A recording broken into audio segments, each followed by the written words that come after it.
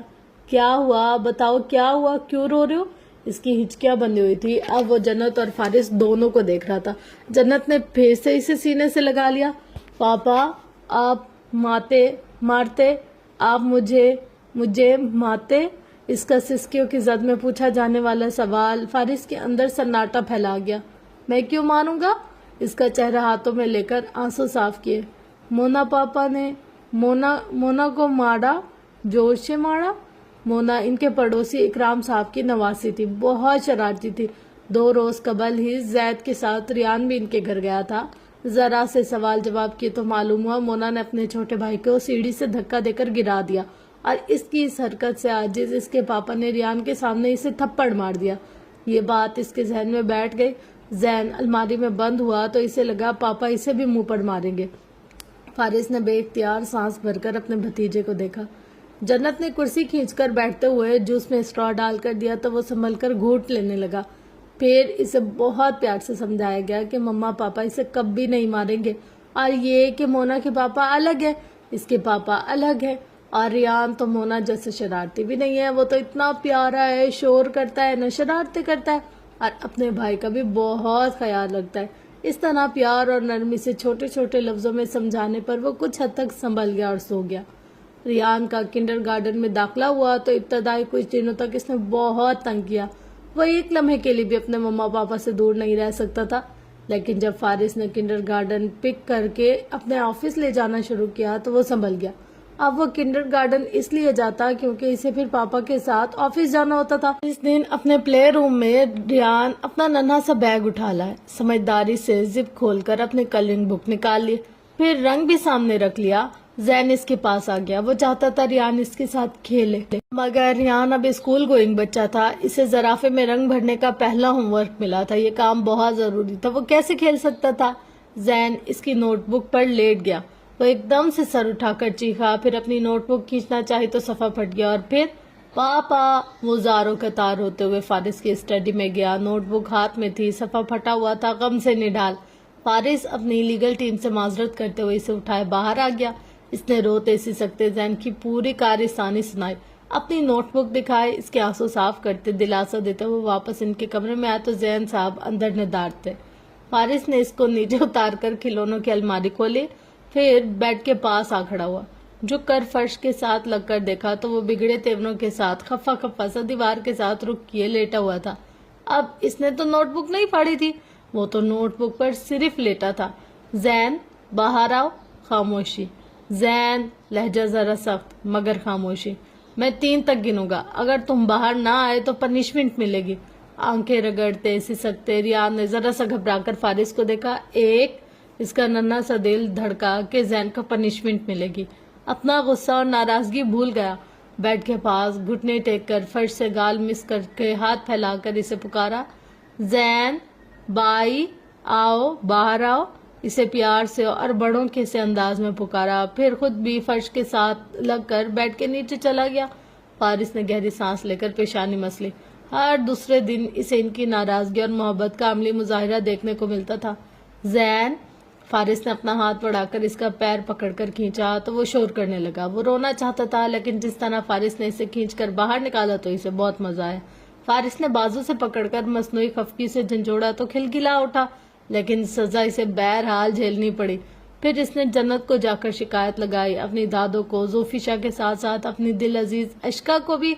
پاپا نام لے کے بھی کچھ اشارے کرتا اور کچھ مفہوم سی آوازیں اور غیر مفہوم لفظ بھی بتاتا، وہ ٹھیک سے بول نہیں سکتا تھا لیکن سب کو سمجھ آ رہا تھا وہ کہنا کیا چاہ رہا ہے۔ آئندہ میرے بیٹے کو کچھ کہا تو اچھا نہیں ہوگا، جمیلہ داؤد نے اسے سینے سے لگا کر فارس کو خفگی بھرے انداز میں ڈانٹا تو وہ مسکراتے ہوئے سر جھکا گیا۔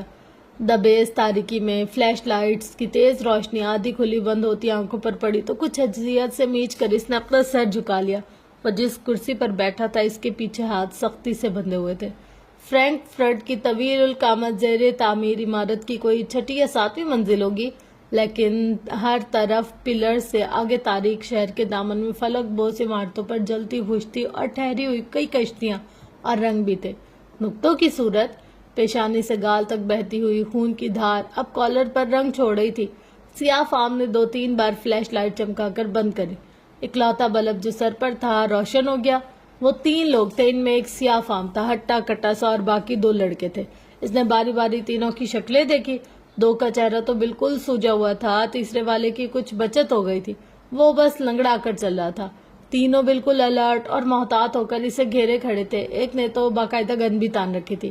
کیا ہے یار، مل کر بیٹھ کر آرام سے مسئلہ حل کر لیتے ہیں۔ لہجہ دوستانہ تھا، موجودہ صورتحال کا اثر تاثرات پر تھا نہ ہی چہرے پر۔ یکایک فون بج اٹھا، کال ریسیو کر کے کسی کو رہا مافاق کی خبر پہنچائی، دوسری طرف انہیں ایک حکم دیا گیا۔ سیاہ فام نے ایک نظر اسے دیکھا، پھر باقی 2 ساتھیوں کو۔ بات ختم کر کے اس نے اپنے 2 ساتھیوں کو سرگوشی میں کچھ کہا، ایک کو وہاں رکنا تھا اور بقیہ کو باہر پہرے کا سوچ رہے تھے۔ تو کس کے حکم پر کام کر رہے ہو تم لوگ؟ ہنری کے، فیصل کے، یا پھر سلمان نے بھیجا ہے؟ تینوں نے سوال سنا، جواب نہ دیا۔ وہ سمجھ گئے اس کے ساتھ بات چیت سے انہیں روکا گیا ہوگا اور وہ اب ان کے چہروں کے تاثرات پڑ رہا تھا۔